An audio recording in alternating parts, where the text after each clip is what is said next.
Qué bueno es estar en la casa del Señor. Muy buenos días a todos. Estar en la casa del Padre es un lugar seguro, es un lugar en el cual nosotros reconfiguramos las cosas que quizás no están alineadas al propósito eterno, pero damos gracias al Señor por su gracia infinita, como ella nos va formando, nos va alineando al propósito eterno de nuestra existencia. Y somos altamente privilegiados por ser constituidos los hijos de Dios. Seguimos con una miniserie dentro de lo que es la gracia. Y esta miniserie nos ayuda a nosotros poder ser la expresión de lo que Dios quiere que nosotros seamos en la tierra.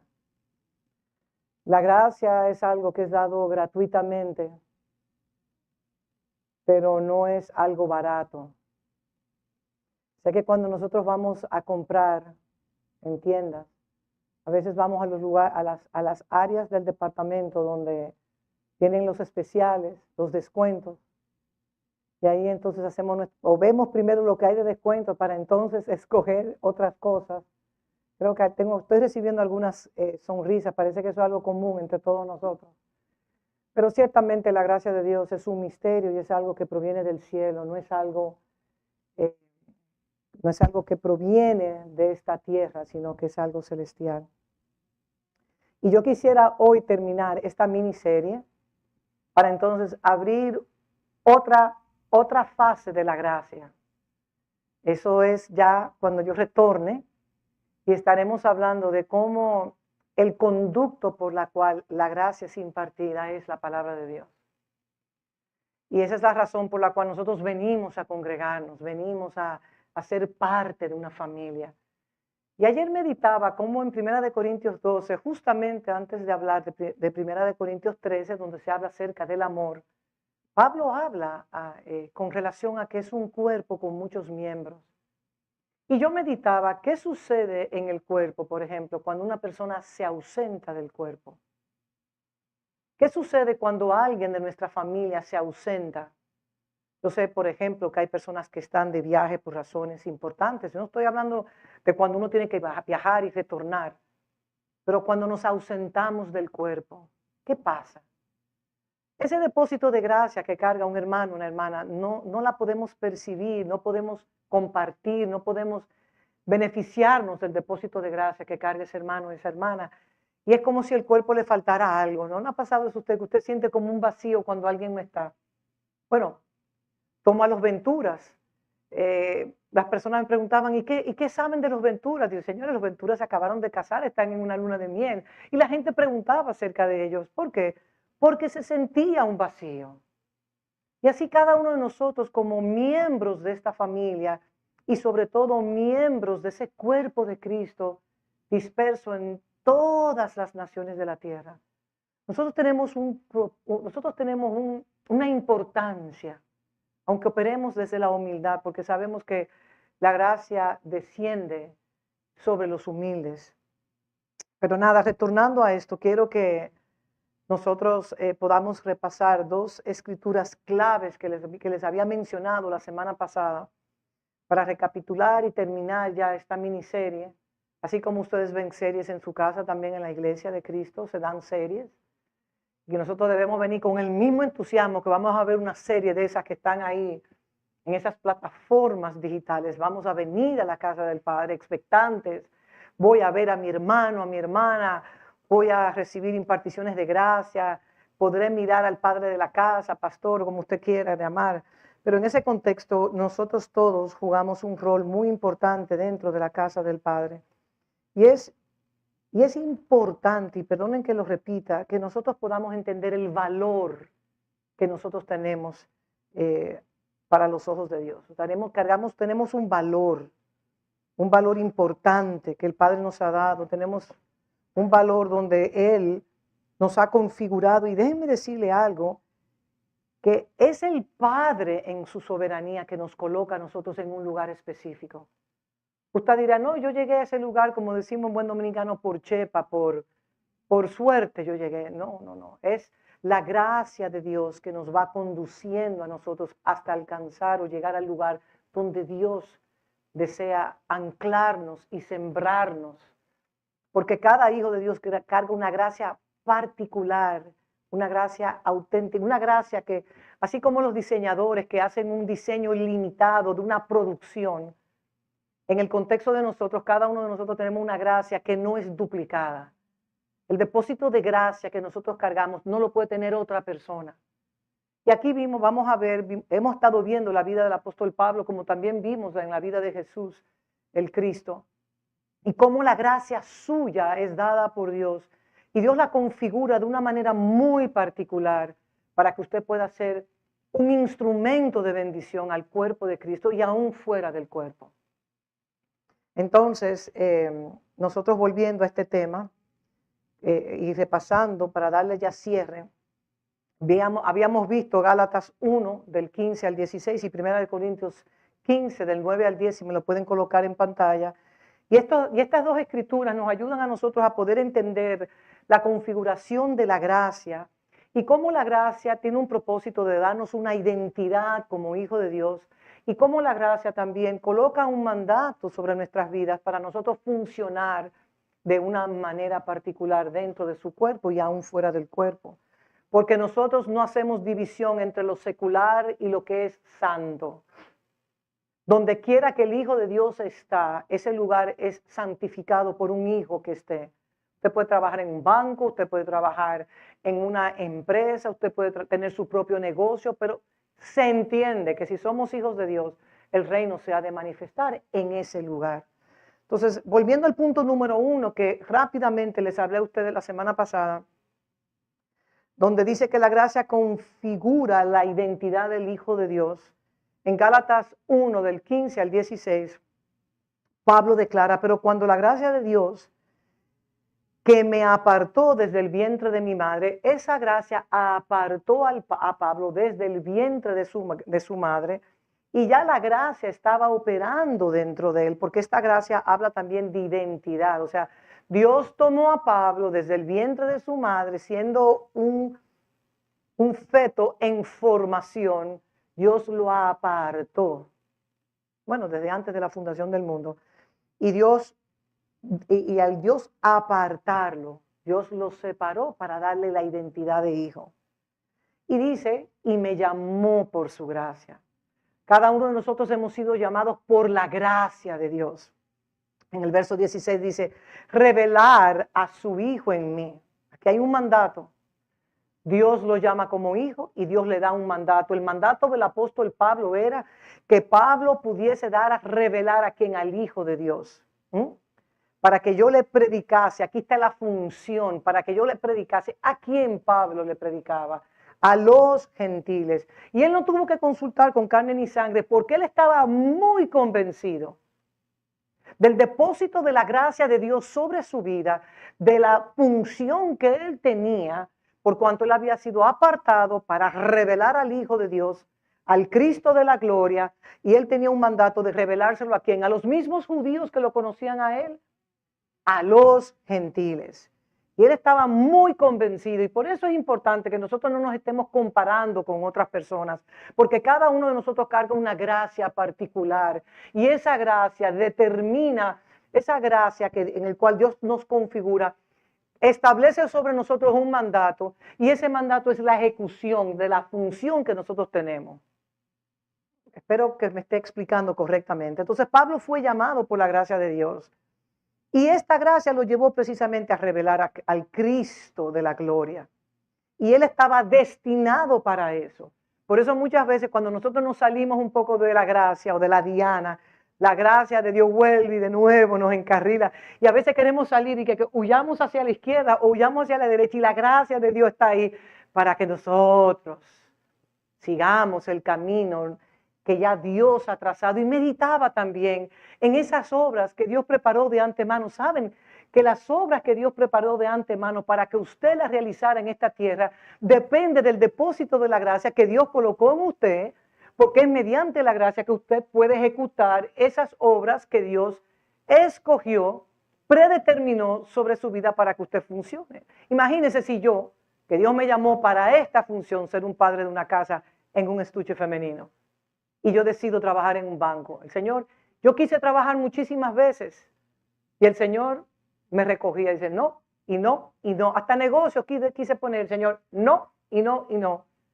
¿Por qué? Porque Él sabía de antemano dónde Él quería colocarme a mí. Pero muchas veces cuando nosotros no sabemos dónde estamos llamados a encajar en el cuerpo de Cristo, nos salimos del camino y comenzamos a vagar y nos perdemos.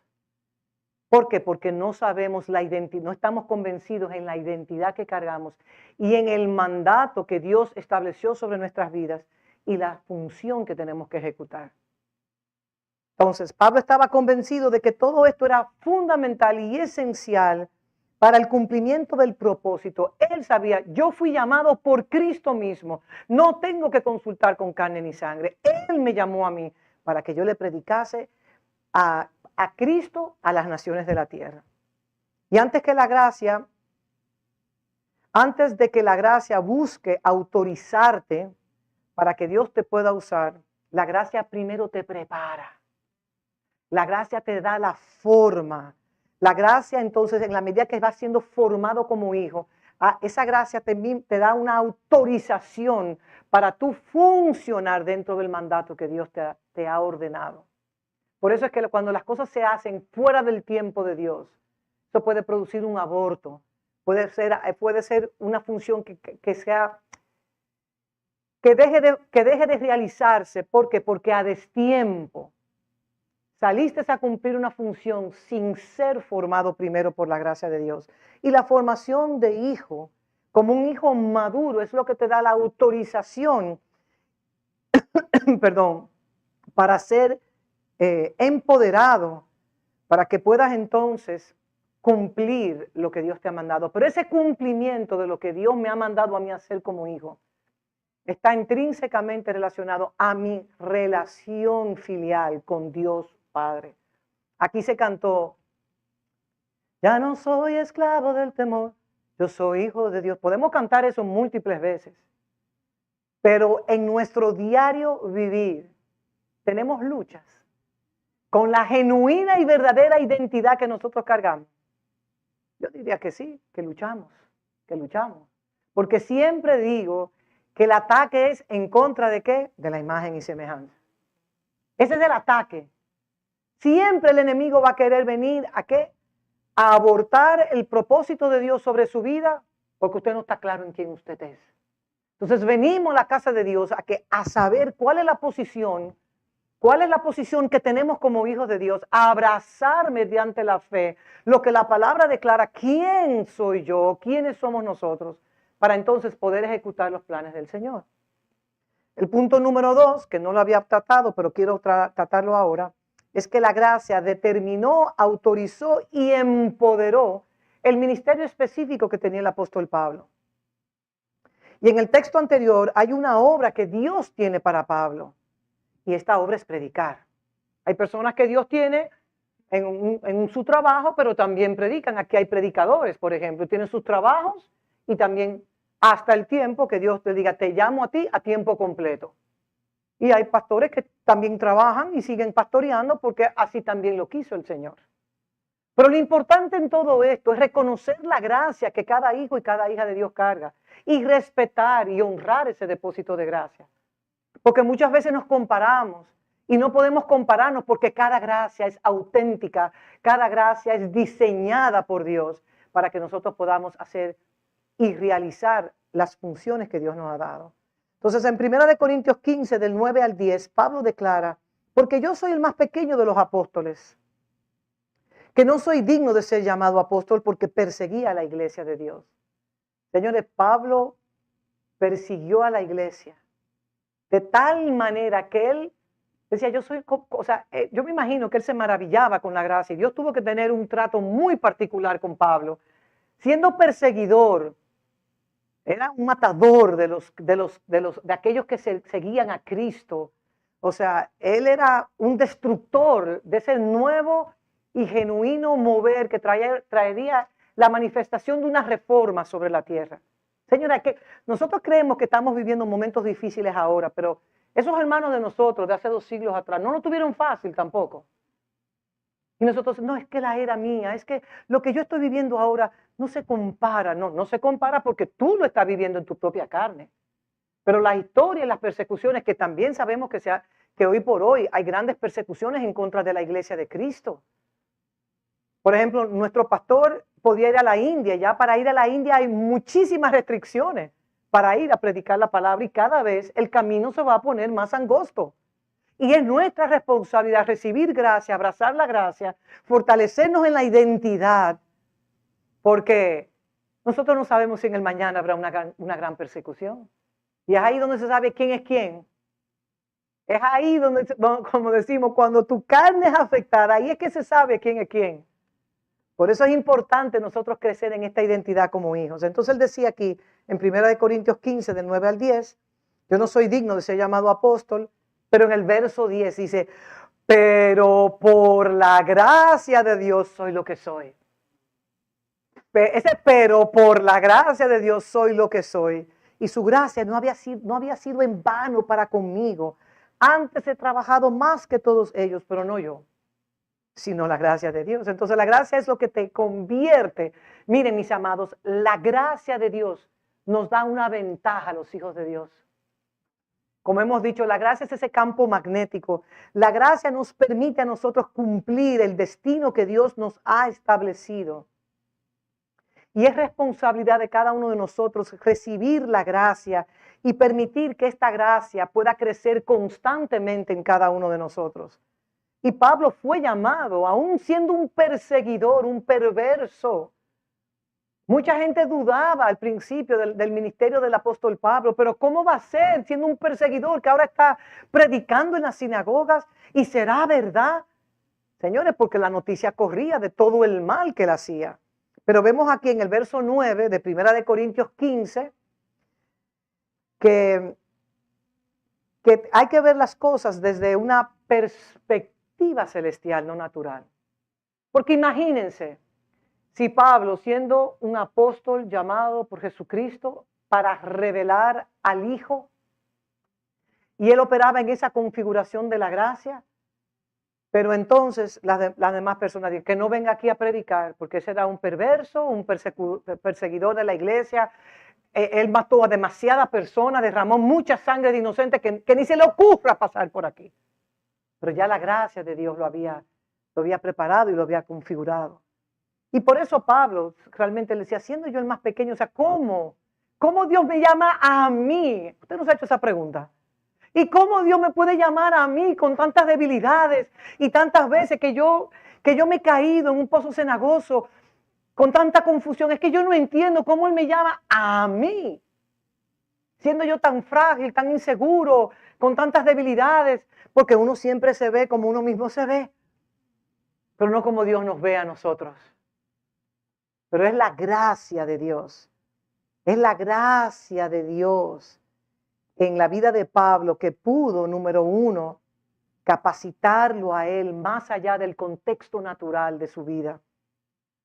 Y por eso Pablo, por su gracia, por eso es que la gracia es algo que a veces no la podemos ni describir, porque es la misma sustancia del Espíritu de Cristo.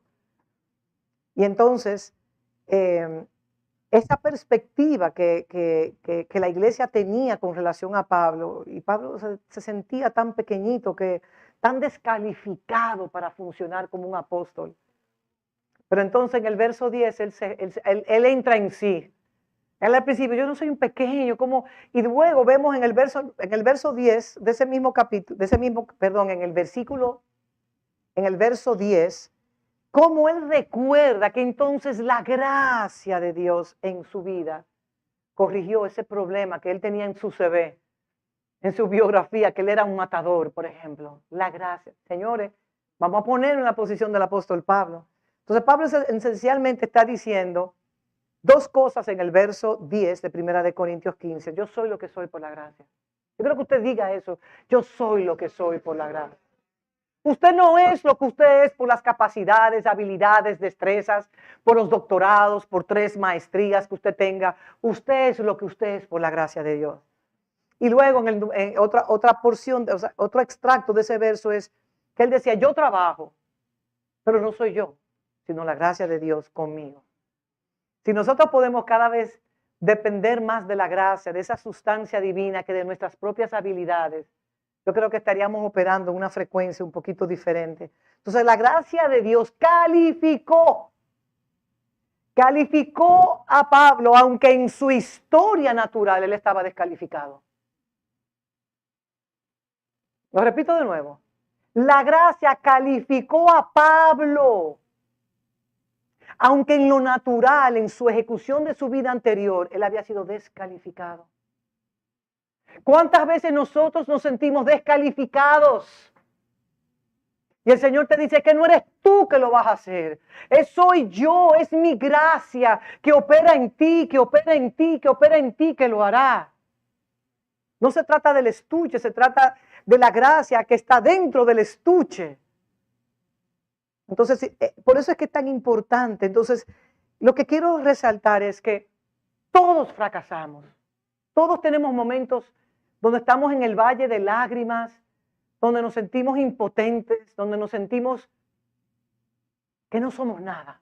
Oh, gusano de Jacob, un gusano. Y cómo lo que estamos viviendo nos está descalificando, tú no puedes, tú no lo harás, es que tú vas a ser un fracasado, porque hay una voz de la conciencia que es, no sé, aquí hay terapeutas y médicos en el área de psiquiatría, no sé cómo se llama esa voz, que es crítica. Y a veces saca un látigo y comienza, ¿a usted no ha pasado por esos pensamientos? Me dicen algunos que sí, como un látigo por dentro que te quiere oprimir y te quiere secuestrar en un pensamiento para descalificarte de la obra y del llamado que Dios te ha dado. Pero lo importante de todo esto es cómo la gracia opera y cómo la gracia nos da una nueva oportunidad de nosotros poder mediante su gracia eliminar esos elementos negativos que podemos tener para nosotros ser como reencauzado en el propósito de Dios. Por eso esta gracia afirma mucho la identidad de quienes somos como hijos de Dios y en el cumplimiento de nuestra función como hijos de Dios. Y de esa manera entonces vamos a poder trabajar de una manera eficaz. Y cuando su fracaso histórico le dice que usted está incapacitado para cumplir una función o cumplir un llamado, realizar algo que quizá está mucho más allá del alcance de sus limitaciones personales, ahí está la operación de la gracia, donde le permite a usted ejecutar lo que usted tiene que ejecutar. Por eso es importante no juzgar nosotros a las personas que han fracasado en su vida. No creo en colocar un estigma. Si una persona robó, entonces le colocamos el sello, es un ladrón para el resto de su vida. No, eso no proviene de Dios. Porque hubo un ladrón tan perverso como el otro ladrón en la cruz que reconoció que el que estaba colgado en el Gólgota era el enviado de Dios y ese ladrón alcanzó misericordia en los últimos alientos de su existencia por cuanto reconoció al enviado de Dios. Entonces, es importante que nosotros continuamente, porque la gracia permite que las personas sean transformadas, renovadas, reformadas. Y es bueno que le demos la oportunidad al otro de reivindicarse, de corregir lo que tenga que corregir en su vida. Pero nosotros también se requiere de nosotros un cambio de mentalidad, un cambio de perspectiva. No es que fulano es así. Y esa persona tiene que ser así entonces en su mentalidad para el resto de su vida. Es igual que en un matrimonio, si un esposo le falla a la esposa y la esposa lo perdona, ese esposo tiene que también darle un tiempo a la esposa, que la esposa vuelva a creer en él. ¿Por qué? Porque la esposa también recibió un dolor. Un ejemplo, no vaya a pensar que yo estoy tirando puya, yo no estoy hablando de nadie aquí, estoy poniendo un ejemplo, ¿no? Porque yo conozco las mentalidades. Pero ¿qué es lo que hace el Señor? Entonces hay un proceso de una renovación y toma tiempo también que el otro le vea a usted operando en la gracia. Porque a veces decimos, pero es que tú no la esposa le dice al esposo, es que tú no te has dado cuenta que yo he cambiado en tal área. Pero porque hay un tiempo de ajustes también, donde tanto el esposo y la esposa están en cambios y hay que darse esa oportunidad. Entonces, Y esto es importante que nosotros sepamos que Dios no le pide permiso ni a usted ni a mí para cambiar a alguien. Él es el soberano. Él es el soberano. Y Dios, mediante su gracia, cambia a las personas. Reforma a las personas. Pero a veces tenemos paradigmas muy incrustados en nuestras mentalidades, que aunque la persona haya cambiado, la seguimos viendo con el entendimiento entenebrecido que yo tengo con relación a la percepción que tengo de una persona. Y eso habla de inmadurez realmente en nuestras partes, porque ¿saben algo? Todos nosotros estamos en una metanoia. Todos nosotros estamos en un proceso de arrepentimiento y de renovación, de arrepentimiento y de renovación. Y sabemos que las crisis son oportunidades que Dios nos da mediante la gracia de nosotros poder enmendar, restaurar, restituir lo que hayamos hecho que no sea conforme a la voluntad del Señor. Y por eso es muy importante nosotros alinear nuestra percepción de las personas. Porque podemos estar muy equivocados. Y cuando nosotros tenemos una percepción equivocada de una persona, ¿saben lo que sucede? La gracia le es invisible al que tiene una percepción equivocada de la persona. Porque no me permite ver la gracia que carga el hermano o la hermana, porque yo tengo un velo gobernado por mi percepción, por mis preceptos internos de cómo yo he juzgado a ese hermano o a esa hermana. Y tenemos que recordar que somos una familia. Y si en su familia biológica habían niveles de disfuncionabilidad, también en su familia espiritual lo va a haber. Pero con la bendición que nosotros tenemos, la gracia de Dios, que puede sanar, restaurar, alinear, restituir, reconfigurar. O que la gracia también alcance todo, porque alcanza a todos, pero estoy hablando en el contexto.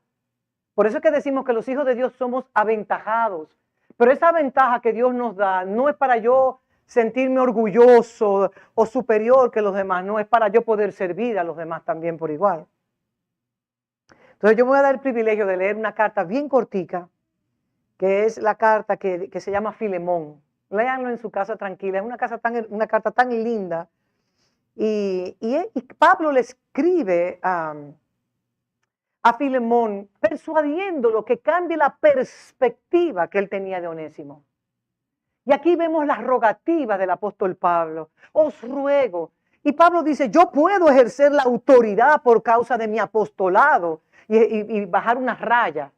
Pablo reconocía la autoridad que cargaba, pero él dice, yo apelo a tu misericordia, para que así como él no te fue útil y te engañó, no sé lo que pasó específicamente, ahora en mis prisiones, yo lo he engendrado a él en el espíritu. Y es un hijo. Pablo era un hombre, nunca parió, pero se para en el espíritu, con contracciones y con gemidos.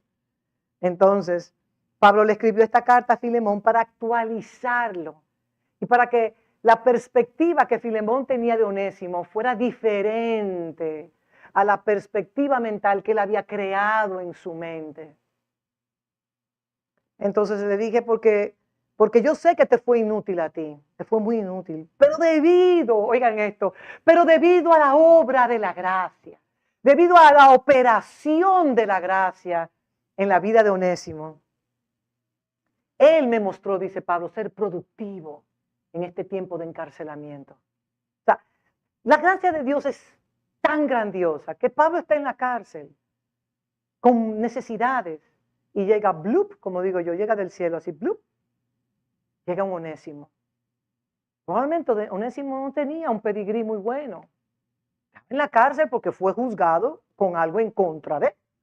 Y fue real que lo hayan condenado a él un tiempo determinado. Entonces se ve que no fue mucho tiempo, pero tuvo que pagar una penalidad por su desobediencia.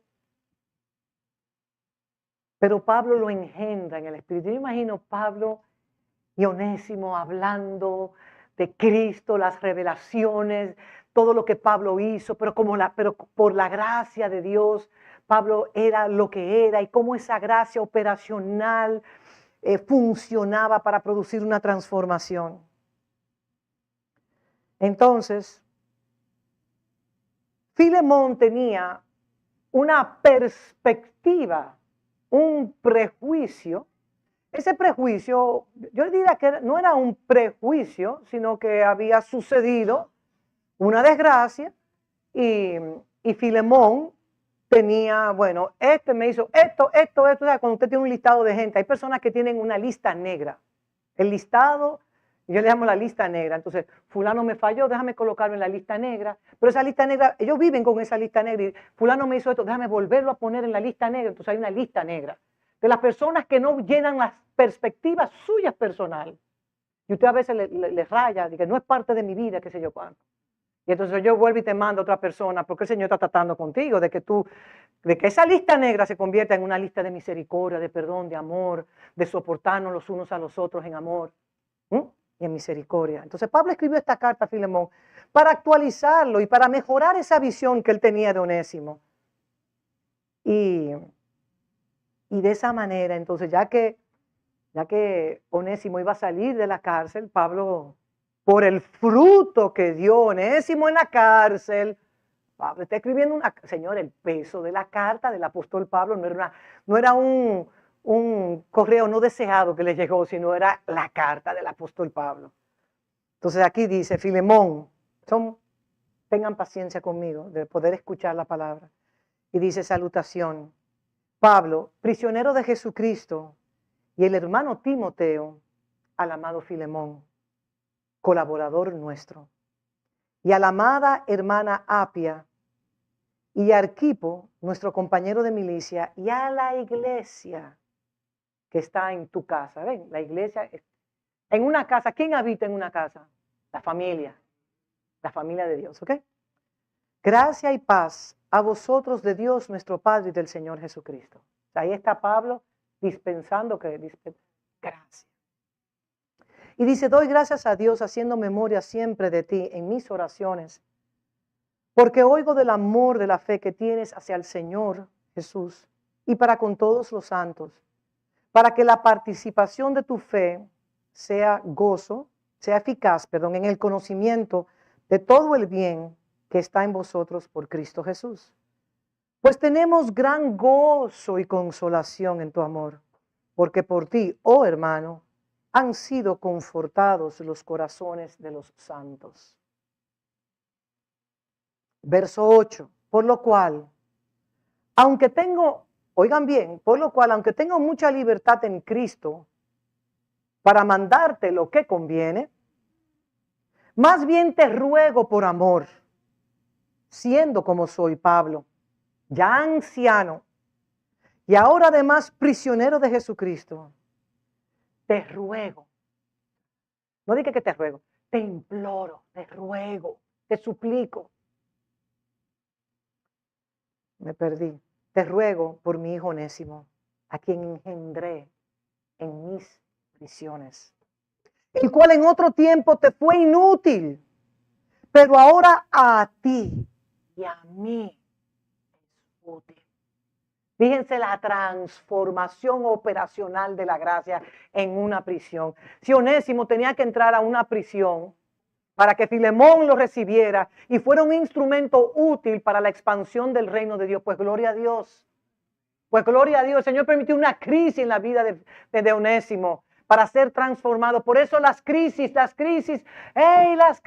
son momentums que Dios nos da para transformación, renovación y alinearnos al propósito eterno. Entonces aquí dice, a quien engendré en mis prisiones, el cual en otro tiempo te fue inútil, pero ahora a ti y a mí nos es útil, el cual vuelvo a enviarte, o sea, te lo vuelvo a enviar a ti. Tú pues recíbele como a quien, como a mí mismo. Ese es un enviado. Señores, Pablo está mandando a Onésimo y que cuando Filemón reciba a Onésimo, con todas esas perspectivas negativas que tenía, Pablo dice, no, si tú recibes a Onésimo, tú me estás recibiendo a mí porque él es mi enviado. Él es mi exacta representación. Lo que tú vayas a hacer, como tú me vayas a tratar a mí, cuando tú me recibas en cualquier lugar, sea en tu casa, en una conferencia, en un restaurante, sea como sea, con los bombos y platillos, el apóstol Pablo, Hazlo con Onésimo. Alguien insignificante en tu vida, alguien que tú tienes un prejuicio de que es un inútil, que un querión, que no sirve para nada, como el hijo de, como aquellos chicos, los hijos de Noemí. Recíbele como a mí mismo. Y yo quisiera retenerle conmigo. Oye, él me es tan útil que yo quiero que se quede conmigo, pero no puedo. Yo quisiera retenerle conmigo para que en lugar tuyo me sirviesen mis prisiones por el evangelio. Señores, qué útil se hizo Onésimo en la vida de Pablo. Pero Onésimo pudo haber dicho, guay, esta cárcel, qué lugar más deprimente. Y tener la gracia al lado y nada más contar las cucarachas y los ratones que estaban en la cárcel. Y la mala comida con los gusanos que le daban. Pero Onésimo dijo, no, déjeme yo aprovechar este depósito de gracia para que mi vida sea transformada. Tenía el apóstol Pablo 24/7 en una cárcel. Lo que quizás nos toma a nosotros crecer en 2 años, quizás en días, recibía Onésimo ese crecimiento por el depósito de la gracia del apóstol Pablo.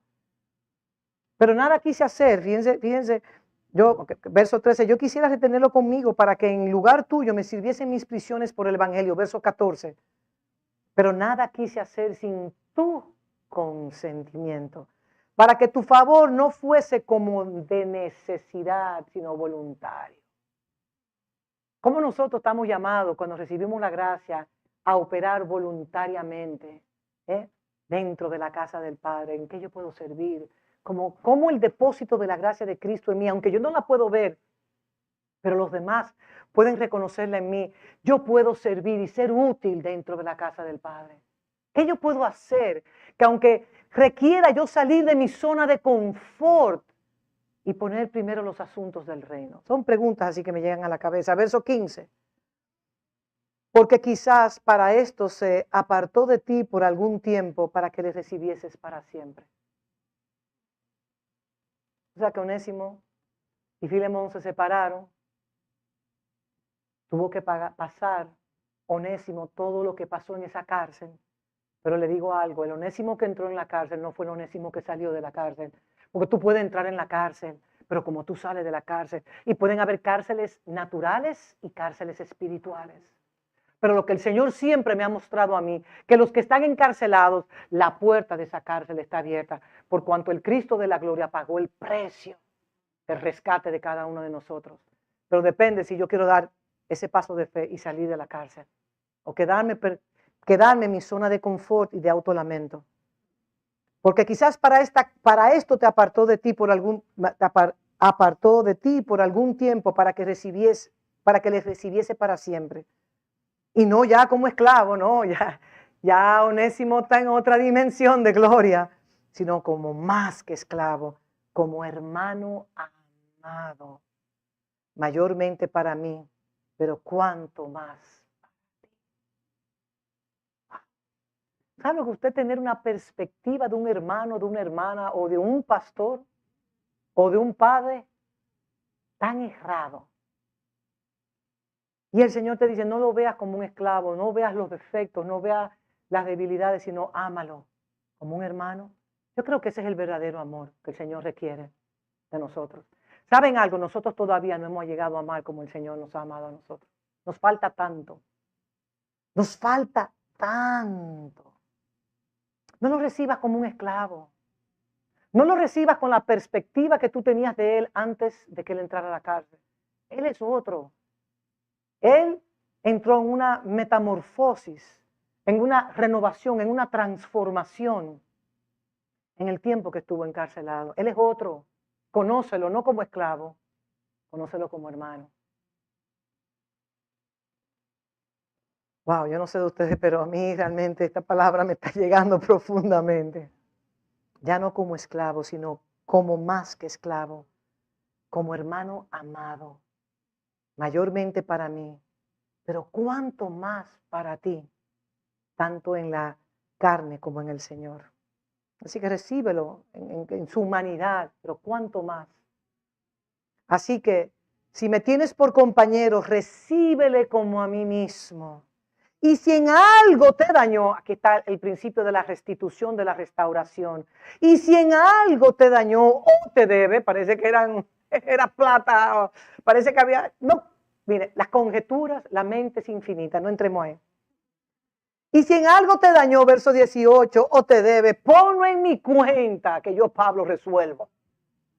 Yo, Pablo, lo escribo de mi mano. Yo, Pablo, lo escribo de mi mano. Yo lo pagaré. O sea, Pablo dijo, oye, pónmelo en mi cuenta, que yo resuelvo. Señores, Pablo, el apóstol Pablo, yo lo pagaré.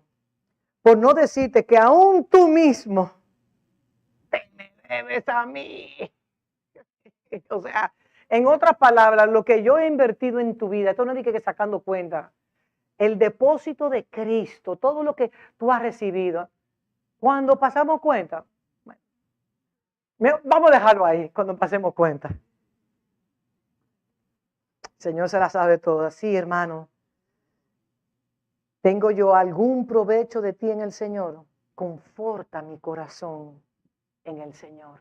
Tráeme consuelo en mis cárceles, recibiendo a ese esclavo, no como un esclavo, sino como un hermano amado. Si te robó, si te dañó, todo el daño, yo sé que hay que restaurar. Ponlo en mi cuenta, que tú y yo nos resolvemos después. Te he escrito confiando en ¿qué? En tu obediencia.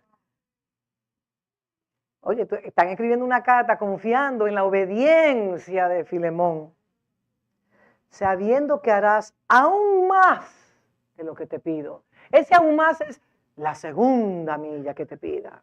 ¿Te pidieron una? No, yo voy la segunda. Yo hago la segunda milla, pero no me quejo, no critico, pero la hago, voy hacia la segunda milla, pagando el precio que tengan que pagar, porque no es por el hombre, no es por el pastor, no es por el mal, es por Cristo, que a veces nos desviamos y lo que hacemos, lo hacemos por el hermano. Ahora la pastora está exigiendo más, ahora el hermano quiere que yo haga esto y yo no puedo y estoy cansado, yo tengo más trabajo. Mi hermano y mi hermana, lo que nosotros hagamos en este camino. Y yo le estoy hablando a usted y me lo estoy diciendo a mí misma. No a usted, a mí misma. Todo lo que hacemos es por causa de Cristo. Para acumular ascuas sobre nuestra cabeza. Señor, es un legado que estamos dejando en esta tierra.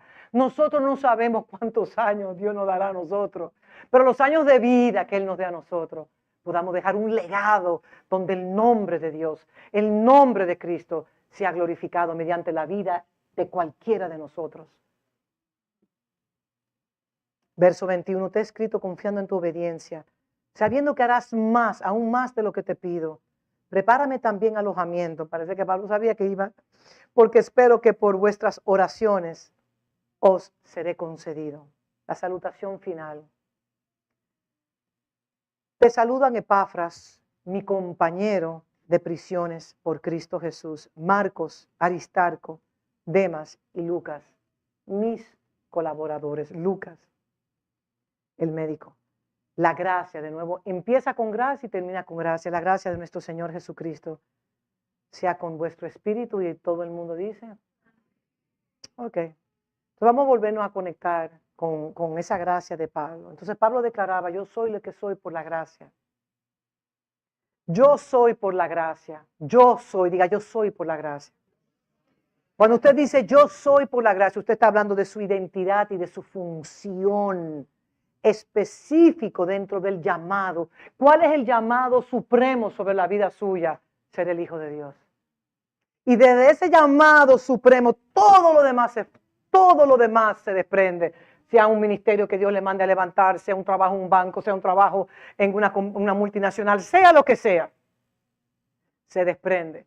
Y hay algunos que llegan a cierta madurez, un hijo maduro que vale por 1000, como alguien me dijo el otro día, pero fulano es un hijo maduro.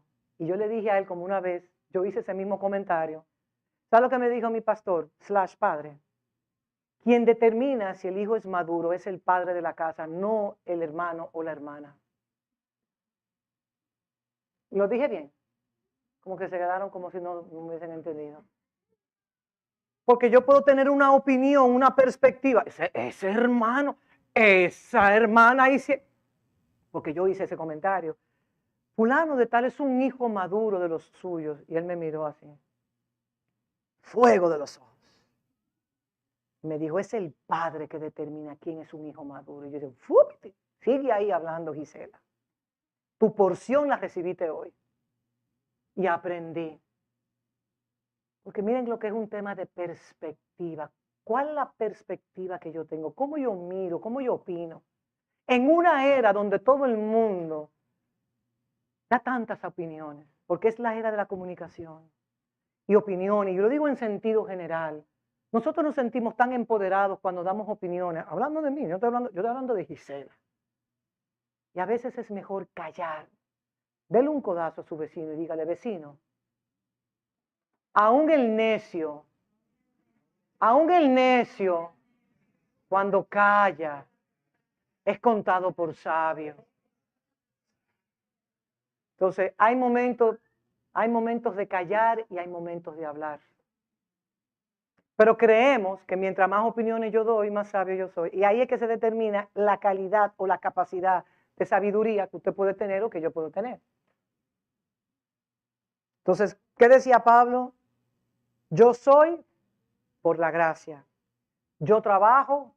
Maru, y me gustaría que tú me lo colocaras ahí, esa porción. Yo soy por la gracia, yo trabajo por la gracia, yo soy por gracia, yo soy, hablando de identidad, digan identidad, funciones específicas dentro de mi llamado, / ministerio. Entonces yo trabajo en el sudor, en la transpiración. ¿Cómo lo voy a hacer mañana? ¿Y cómo lo haré?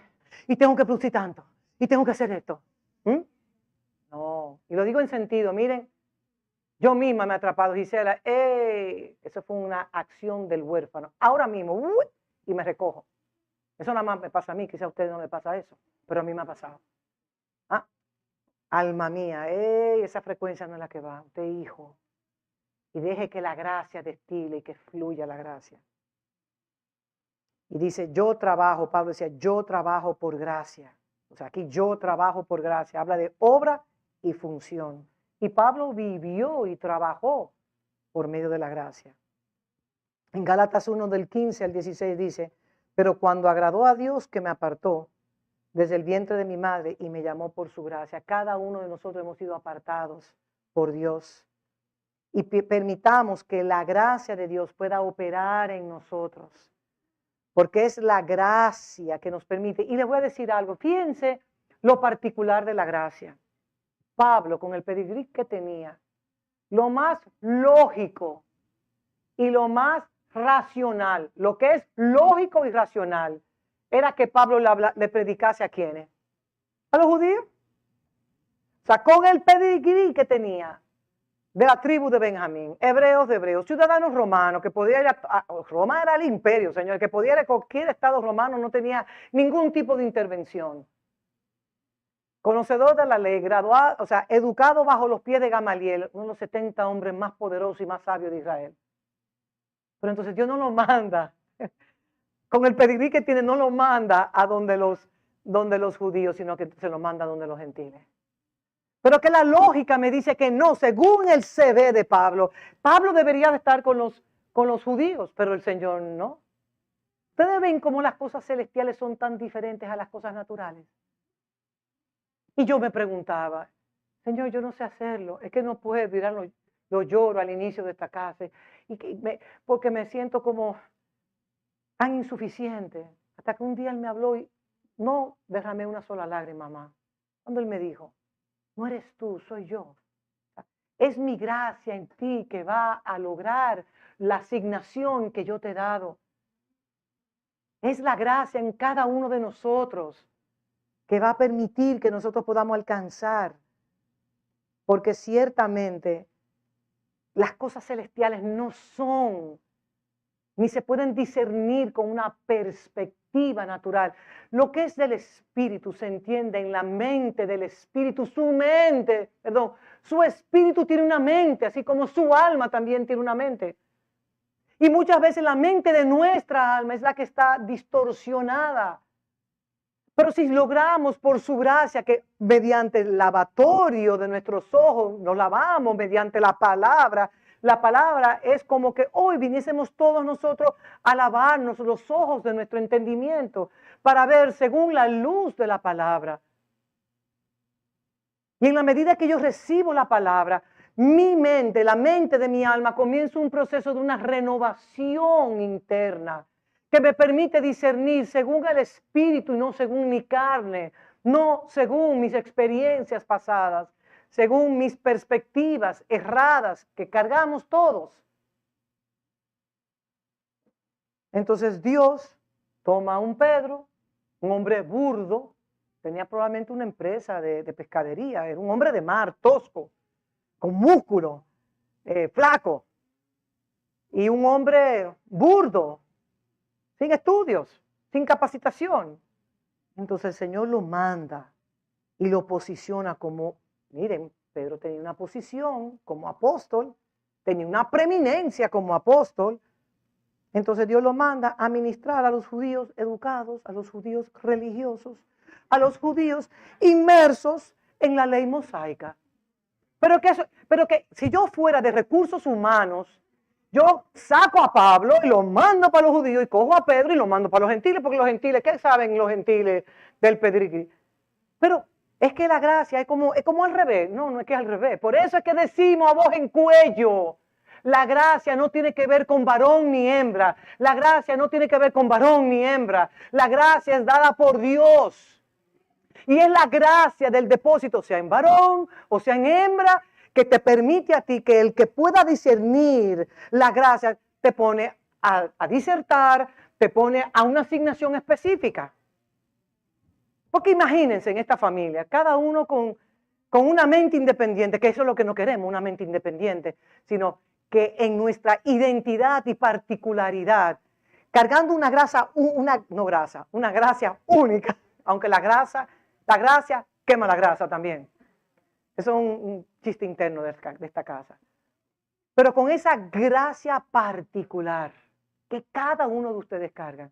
Pero esa gracia es dada para una asignación y una función específica.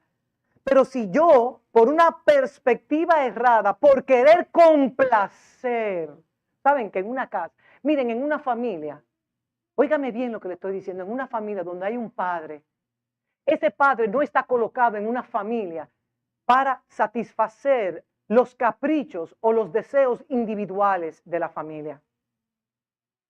Se lo estoy diciendo como muy bonito.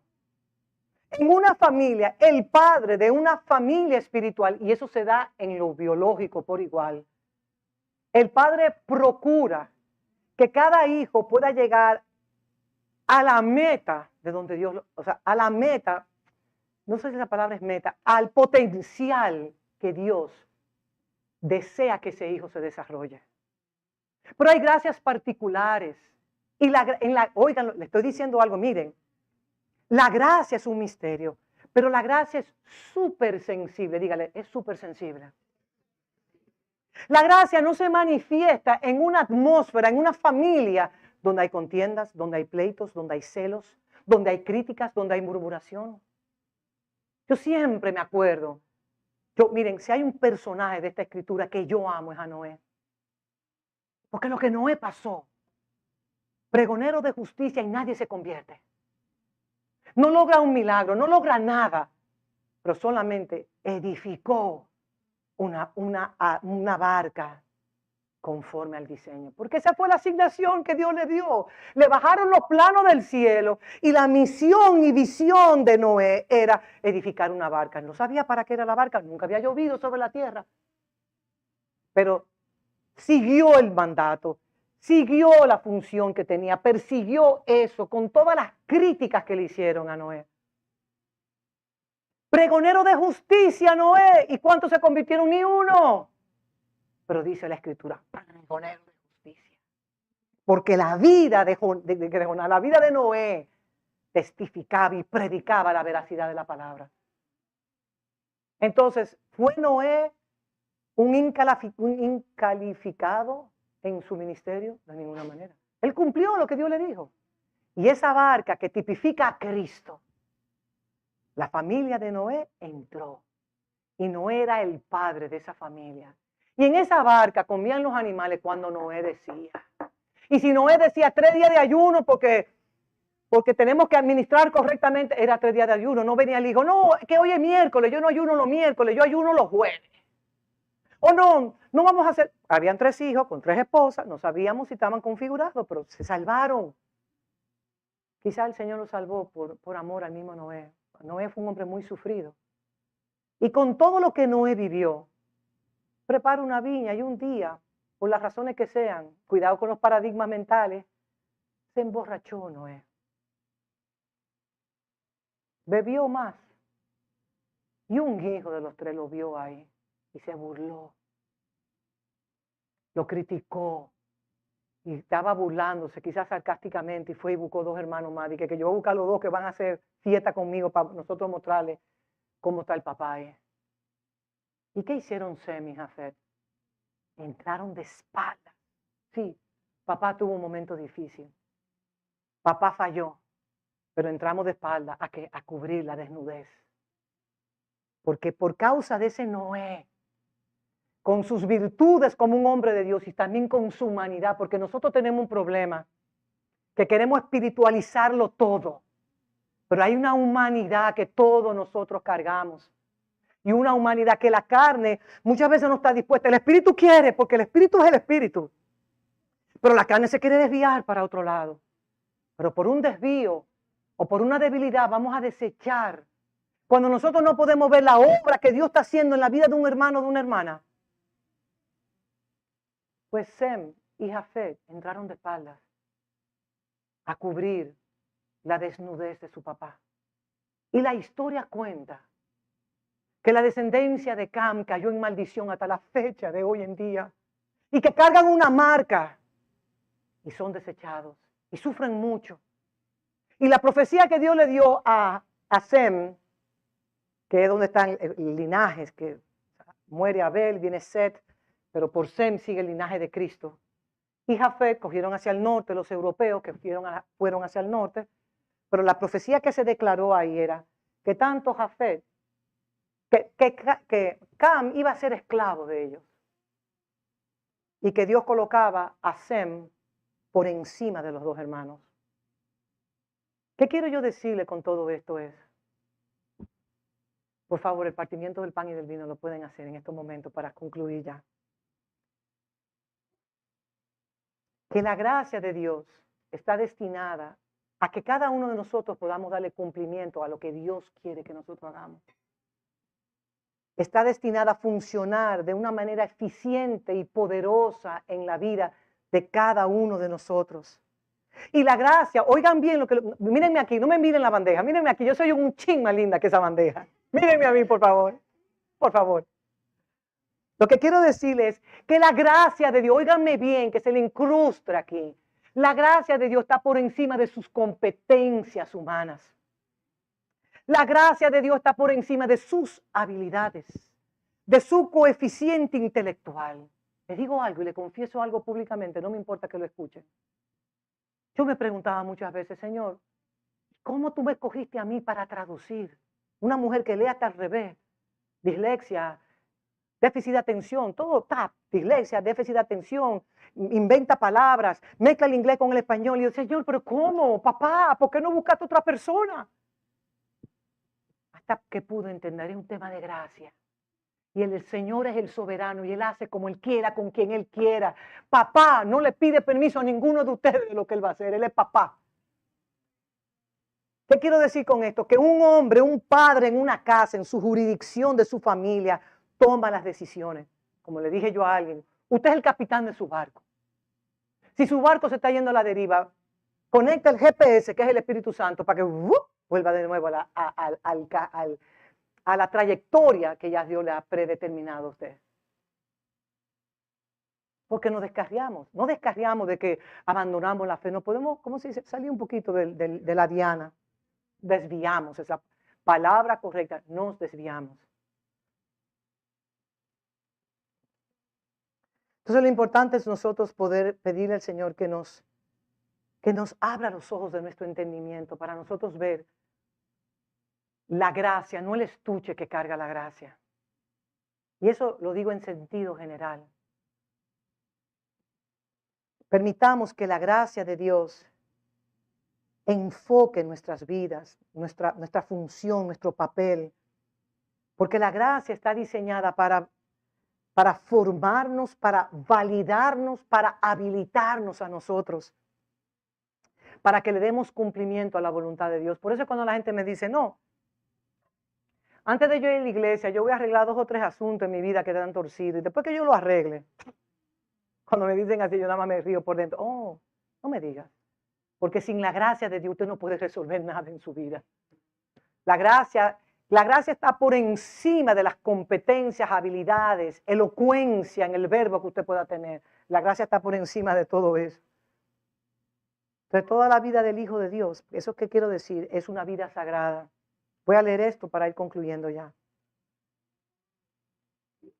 Su compromiso secular en la vida es tan importante, oye, su compromiso secular en su vida es tan importante para Dios como lo que usted hace dentro de su casa de fe.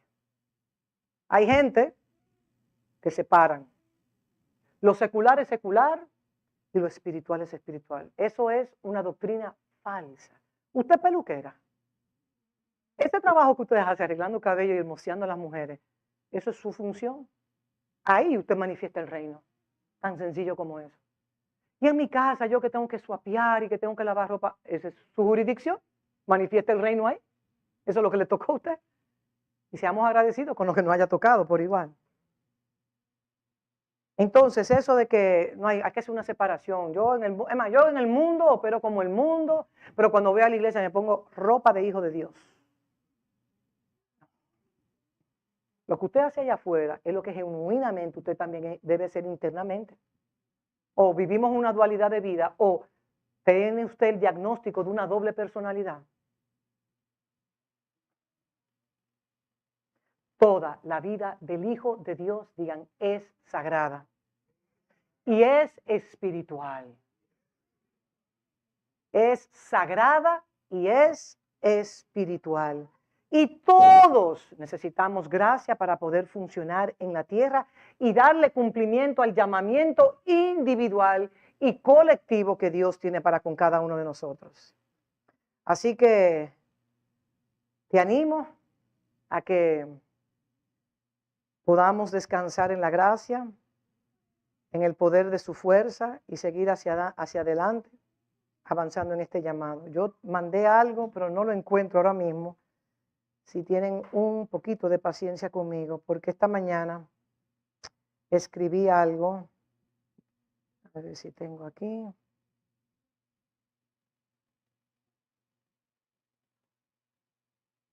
Bueno, vamos a buscarlo aquí entonces.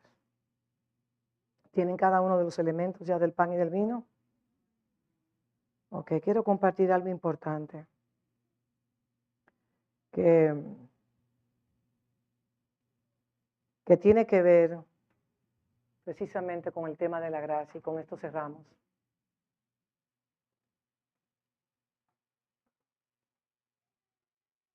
Sean pacientes.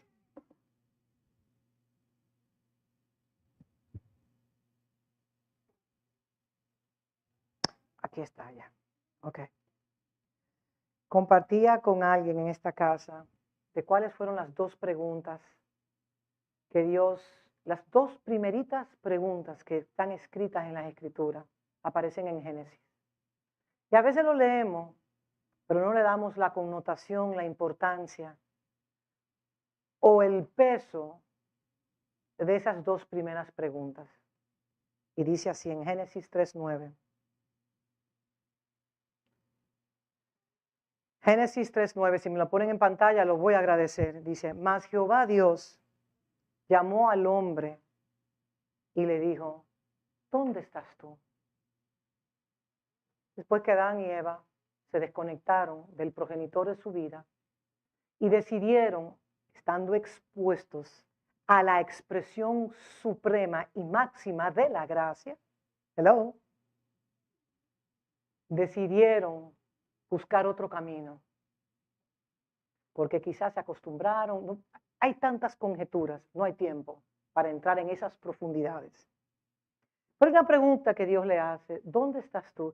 Y si hoy yo me hice esta pregunta, yo dije, Gisela, ¿dónde estás tú en tu travesía en Cristo? ¿Dónde tú te encuentras? ¿Estás tú alineada a lo que el Señor te ha mandado? ¿Estás tú realmente en una relación estrecha e íntima con tu Dios, tu Padre? ¿O lo periférico te está absorbiendo? ¿O los afanes de esta vida? Oh, Marta, Marta, hablamos tanto de Marta, pero creo que hay una Marta dentro de todos nosotros. ¿Dónde estás tú? Señores, fue Dios Padre, que es omnisciente, omnisapiente, que todo lo sabe, que está en todos los lugares. ¿Sabía él dónde estaba Adán? Claro que él sabía. Él le hizo una pregunta a Adán para ver si Adán sabía dónde Adán se encontraba. Porque muchas veces estamos nosotros perdidos en el camino y no sabemos dónde estamos. O sea, ¿dónde nos encontramos en nuestro peregrinaje? ¿Dónde me encuentro yo en mi relación con Dios? Pero no solamente en mi relación vertical, sino en mi relación horizontal. ¿Dónde me encuentro yo al lado de mi hermano, en la relación con mi hermano y con mi hermana? Y después en Génesis 4:9 hay una pregunta que Dios hace. La segunda pregunta, señores, hay que ponderar esta pregunta. Y Jehová dijo acá en Génesis 4:9, si me la colocan se lo voy a agradecer, ¿dónde está Abel tu hermano? Y respondió, ¿ustedes saben qué respondió Caín? No sé, ¿qué me importa a mí? Yo parafraseando, yo no sé. Soy yo acá, soy yo, o sea, hablando, discutiendo con Dios, con aquel que lo formó, ¿soy yo acaso el guardián de mi hermano? ¿Tengo yo que estar vigilándole la vida a mi hermano, si mi hermano está bien o no está bien, si está perdido en el camino? ¿A mí qué me importa? Yo me pregunto, ¿operamos nosotros así? Una pregunta que tenemos que hacernos. Porque el engañoso y perverso es el corazón del hombre. Mira, hay un corazón que es muy perverso y muy engañoso dentro de nosotros. Porque en la era del posmodernismo y en la era del individualismo, yo y yo y yo. Y el otro, si se perdió, se perdió. Y el otro, tenemos que pensar. Y me acuerdo en Levíticos 19:18 que dice, Levíticos 19:18 dice, no te vengarás ni guardarás rencor a los hijos de tu pueblo, sino amarás a tu prójimo como a ti mismo. Esa era una vara. En el Viejo Testamento, tú amarás, como tú te amas a ti, ama tú al prójimo. Pero después el estándar subió.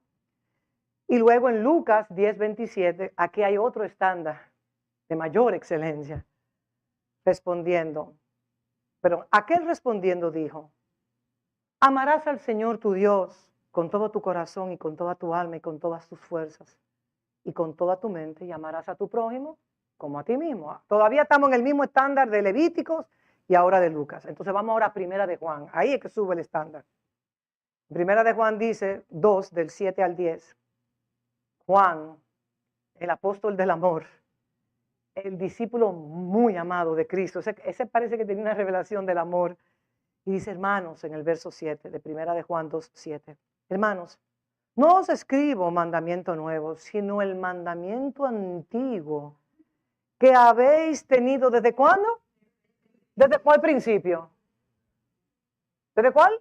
Bereshit, desde la primicia del Génesis. Es más, yo diría que antes del Génesis, cuando el Cordero se inmoló antes de la fundación del mundo. No le escribo un mandamiento antiguo, sino el que habéis tenido. Es más, Juan dice, yo te voy a hacer la referencia del mandamiento antes que los cielos y la tierra se formaran. Y dice aquí, este es el mandamiento antiguo. Es la palabra que habéis oído desde el principio. En el principio era el verbo y el verbo era con Dios. Seguimos. Verso 8. Sin embargo, os escribo un mandamiento que es verdadero en él y en vosotros, porque las tinieblas van pasando y la luz verdadera ya alumbra. Verso 9. El que dice que está en la luz y aborrece a su hermano, ¿está todavía en? Hay que definir la palabra aborrecer. Y luego dice, el que ama a su hermano permanece en la luz y en él no hay tropiezo. O sea, en otras palabras, yo estoy llamada a amar a Onésimo, aunque era un esclavo que probablemente le robó a Filemón, y yo tenía una perspectiva errada de Onésimo, pero Onésimo cayó en la cárcel y fue transformado en un hijo engendrado por el apóstol Pablo. Entonces, el que ama a su hermano permanece en la luz y en él no hay tropiezo. Y Santiago 4:11 dice, hermanos, no murmuréis los unos de los otros. ¿Saben algo? Que cuando Dios le preguntó a Caín de su hermano, y que antes que Caín, el primer homicida de las Escrituras, Caín no mató a Abel porque un día dijo, lo voy a matar, blup. No. En él estaba la simiente del padre de mentiras, de la misma serpiente antigua, que comenzó a sembrar en el corazón. ¿Qué es lo que se cree tu hermano? ¿Se cree superior que tú? Mira todo lo que él está haciendo. ¿Y qué es lo que él piensa de la vida? Y comenzaron las críticas, las murmuraciones, los celos, las envidias, el yo juzgar conforme a mi percepción entenebrecida, porque hay momentos que estamos entenebrecidos y creemos que estamos describiendo al hermano o a la hermana como realmente es. ¿Sabe las veces que yo he tenido que pedirle perdón al Señor? Porque he fallado en este pastorado. Ustedes no tienen idea, pero lo importante es pedir perdón. No sentirse, no, que yo soy pastor y que yo nunca cometo errores. No, porque en este camino el que se humilla, Dios lo exalta. Y luego dice en Juan 13:34, un mandamiento nuevo os doy, Jesús mismo hablando, que os améis unos a otros. No como tú te amas a ti mismo. Que os améis los unos a los otros como yo, el Cristo, los he amado a ustedes. Que en la eternidad, por amor a todos nosotros, se crucificó. Por amor a nosotros, se crucificó. Entonces ya no se amen, porque puede ser que usted ni ame, ni que usted ni se ame a sí mismo. Entonces usted nunca va a tener capacidad de amar al prójimo. Pero ámese usted. Ame usted a su prójimo como yo, como el Cristo, los he amado a cada uno de ustedes. Por eso yo digo que el amor es sufrido. El amor lo soporta. El amor no es tolerante de lo mal hecho. No, no confundan eso. El amor castiga y corrige, porque a quien Dios toma como hijo lo azota. Busca esa palabra. Lo azota.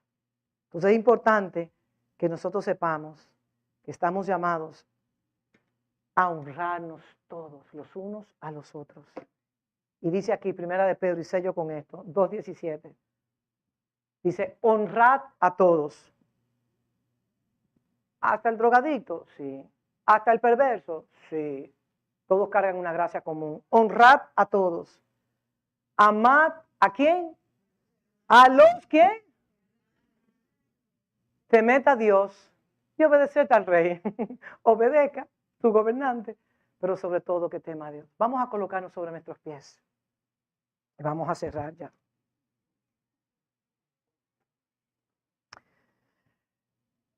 Hay una porción de las Escrituras que dice, examinemos el cuerpo. ¿Saben lo que significa examinar el cuerpo? Cuando me decían que examinar el cuerpo, yo me remontaba a Jesús en la cruz del Calvario con la corona de espinos, los clavos, la lanza en su costado, pues examinate el cuerpo. Yo me iba allá a la cruz, pero después que crecí en el Señor, entendí que el cuerpo es esto. El cuerpo somos nosotros que estamos aquí presentes. Cuando dice examinate al cuerpo, ¿cómo está tu relación con tu padre espiritual, con tu pastor? ¿Y cómo está tu relación con tu hermano y tu hermana? ¿Cómo está? Al recibir estos elementos, nos estamos haciendo nosotros una introspección de toda la palabra que se ha declarado. Y las correcciones que el Señor trae a nuestra vida no son punitivas, no son para castigarnos y desecharnos, al contrario. Es para nosotros alinearnos al propósito eterno. Y digo algo en esta casa, el que esté exento de pecado, que tire la primera piedra. ¿Quién va a tirar la primera piedra aquí? Todos, patica, ¿para qué te tengo? Y salieron corriendo. Porque todos nosotros pecamos día tras día. Por eso cada vez estoy internalizando más. Padre, líbrame de mis tentaciones. Líbrame de las tentaciones de este día. Líbrame, Señor. Porque sin tu gracia no soy nada. Padre, te presentamos este pan y esta copa donde es la misma sustancia que todos recibimos simbólicamente de tu gracia. Y sabes, Padre, así como dijo el hijo pródigo cuando volvió a la casa de su padre, he pecado contra el cielo. He pecado contra los principios eternos establecidos en tu palabra y he pecado contra ti, Padre. Que nosotros podamos volver en sí en este día de entender que no hay nada más poderoso en esta tierra que la unicidad del cuerpo. Y donde estamos llamados a amarnos, a honrarnos, a servirnos los unos a los otros, siendo Cristo el epicentro de nuestras vidas. Padre, por lo tanto, hoy, al recibir estos elementos de gracia, reconocemos que en nuestras habilidades, competencias, nuestros grados universitarios, no podemos alcanzar nada. Y que es tu gracia en nosotros que nos permite perdonar 70 veces 7. Es tu gracia en nosotros que nos permite amarnos los unos a los otros como tú, oh Cristo, nos has amado a nosotros. Padre, perdónanos. Perdónanos cuando pecamos consciente o inconscientemente, porque tú nos mandas que antes que recibamos estos elementos, examinemos el cuerpo. ¿Cómo está mi relación con mi hermano, con mi hermana? Padre, perdónanos, límpianos, lávanos, purifícanos y santifícanos en tu verdad. Tu palabra es la verdad. Gracias te damos por la oportunidad. Llamo a esta mesa la mesa de la reconciliación, donde hoy nos reconciliamos con los cielos, nos reconciliamos con nuestro Padre y nos reconciliamos con nuestros hermanos y hermanas. Gracias, Padre, por la transformación en la vida de Onésimo, en esa cárcel oscura. En esa cárcel oscura la gracia se le presentó a él. Padre, liberta a los onésimos, Padre, que estamos en cárceles de oscuridad, libértanos. Tú pagaste el precio y las puertas están abiertas. Y que podamos declarar, oh puertas eternas, alzad, oh puertas eternas, que entra el Rey de Gloria. Ese Rey de Gloria entra a nuestras vidas a ordenar lo torcido, lo desviado, lo deformado por raíces en nuestros corazones. Padre, gracias por la mesa de reconciliación. Recibimos estos elementos benditos en tu nombre y todos comemos el mismo pan y bebemos de la misma copa en Cristo Jesús. Amén. Amén. Comamos.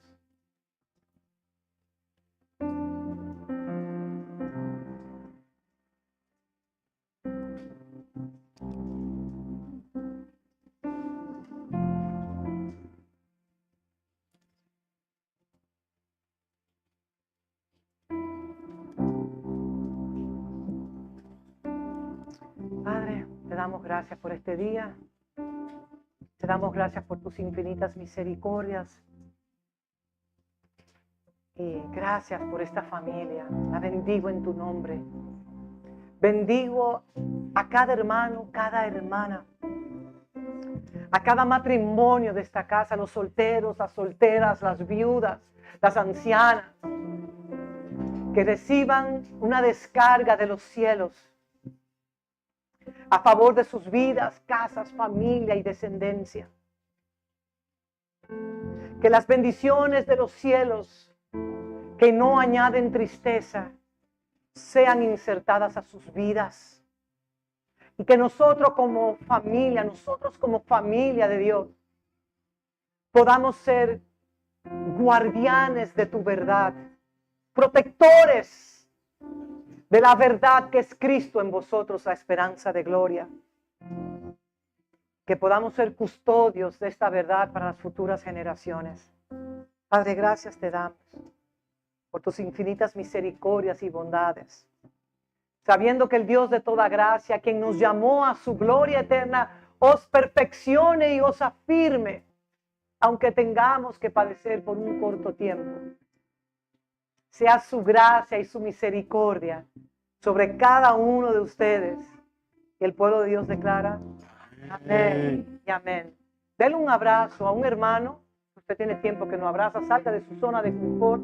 Los esposos se pueden dividir, que no va a pasar nada si se dividen por unos segundos.